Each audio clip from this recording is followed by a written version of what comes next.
Today we're in the car park of the Wheeler building at the University of Chester, and we're doing a practical exercise with our first year students on the degree in professional policing. So the idea behind this exercise is to contextualise their learning. So in this particular incident, we're going to simulate a theft incident in the car park, a theft from a vehicle. So this is a very simple exercise, but actually it's much more complicated because I want my students to write a statement and pocket notebooks as if they were police officers.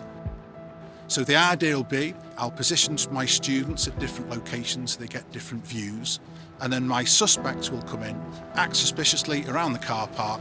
my students witness a theft, and then the suspects will walk away out of sight. My students will then have to write a statement, and we'll use them for other exercises to make sure we get the maximum learning out of this incident.